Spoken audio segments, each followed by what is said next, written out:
Oh, yeah. He's walking tall. That's right, folks.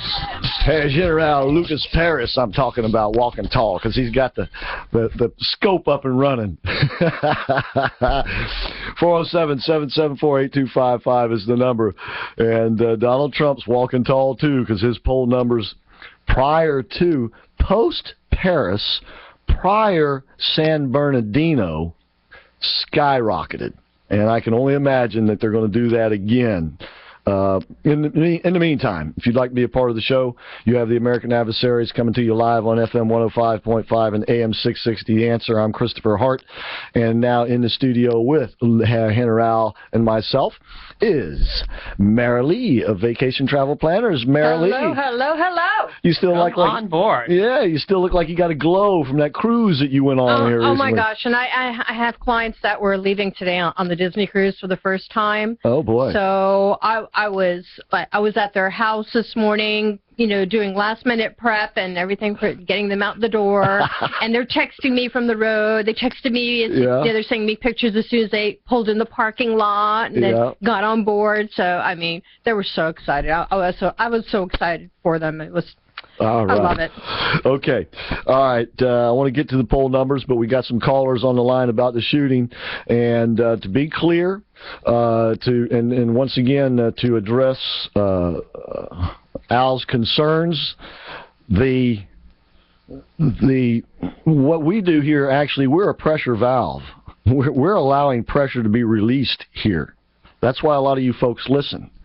And when people take things into their own hands, it's only because the authorities are not doing what they need to be doing.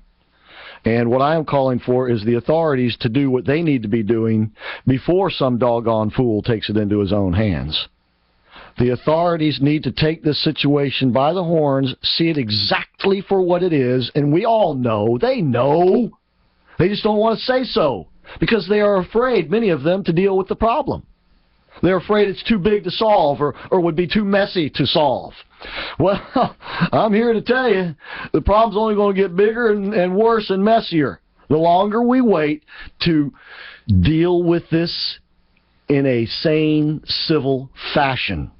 And the way to do that is to go to the, how should I say, Muslims who are willing to assimilate into the Western culture and impress upon them that they have just as much to lose as the rest of us, and they better get these other characters in their house taken care of. Otherwise, they are all going to be lumped in together. You see, that imam made a mistake today in that interview when he and his couple of lackeys there were just carrying on about how normal of a life Mr. Syed Farouk was living. And what he is doing, and he's probably doing it cleverly and purposely, and that is to create suspicion and doubt about all Muslims. So that the Muslims who are good Muslims, who are on the fence maybe, or who are westernized, so that they will then feel alienated and want to go belong to this imam's mosque and become radicalized. They're very clever the way they do this. And this is why we must put the problem squarely at the feet of the people who say that this is a peaceful, tolerant religion. So, well, you better damn well prove it by cleaning up your house there, buddy. Right? And if you want to try to tell us that that's not really Islam, it doesn't matter because we believe that it is. And they believe that it is. And that's good enough. That you got to solve the problem. But see, the real problem is they are practicing true Islam. I tell you, I left my Quran in the car purposely today because I was afraid, knowing me, that I would come on here and start reading out of that thing and say to myself, and believe me, I'm tempted to go down to the car and get it right now. And to read out of there the passages where it talks about cutting people's heads off and stuff.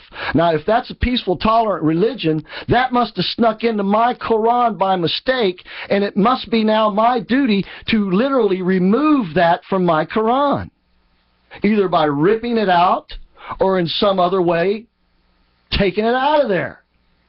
Right? if this is a peaceful, tolerant religion, and I am in possession of a Quran which says otherwise, do I now have a dilemma, don't I? That I have a Quran that is teaching something that I'm being told is counter to what it's supposed to be all about. I don't like being stuck in that kind of a predicament. And if they don't straighten it up, there will be one day when I come in here and do that. Because, after all, it is a peaceful, tolerant religion, right? So anything that says counter to that can't really belong in their holy book, can it? So I would actually be doing a good thing. You would think. Let's see what John thinks. John, you're up first. Hey, Chris. Hey, you release enough pressure for, a few dozen people at least. Don't blow a Quran, man. It's like I do appreciate your passion, though. Well, thank you very much. I enjoy low blood pressure, believe it or not. Well, that's good. Well, I got to tell you, the media, the mainstream media, they got to be running scared at this point with Trump's numbers, because they know that they're not going to have a seat at the table when Trump gets into office. Well, they'll be able to extrapolate any way they want.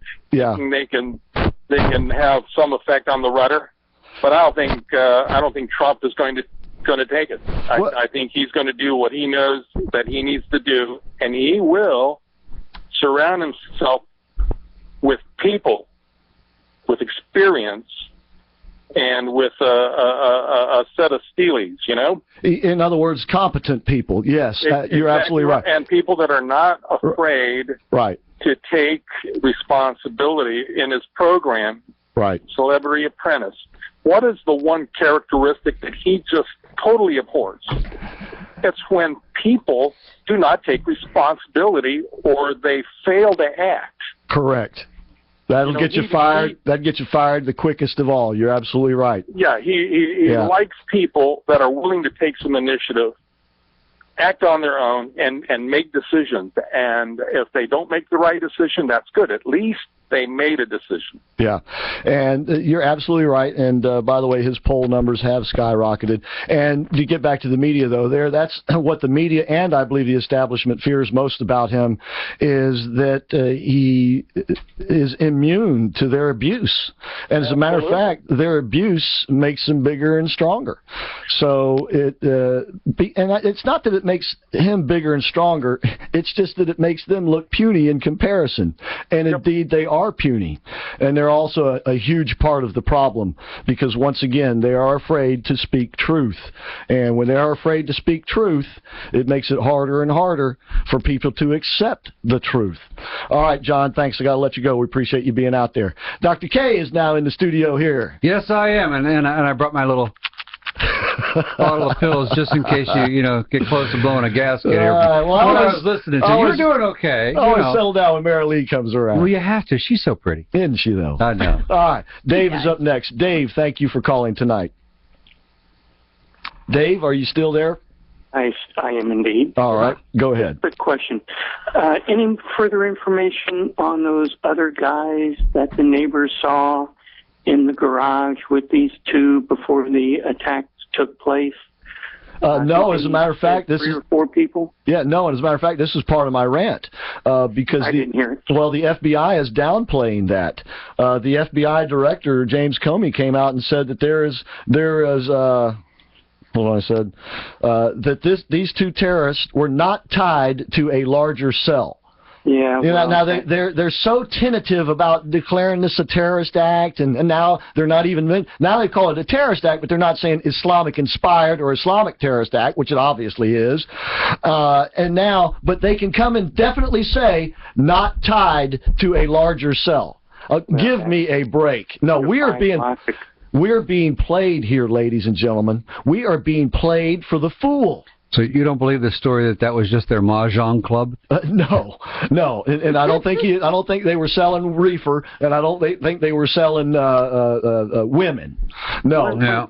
One quick question. question. Yeah. How can somebody making $50,000 a year in California, which is very expensive to live out there, afford to buy 30,000 rounds of ammunition and pay for a trip to Saudi Arabia? And I believe he's also driving a Lexus. Now, Dave, don't go thinking about this now. Don't go interjecting logic into this. You'll get hurt. God forbid. And once again, the press conference with CARE, right there. I mean, Johnny on the spot.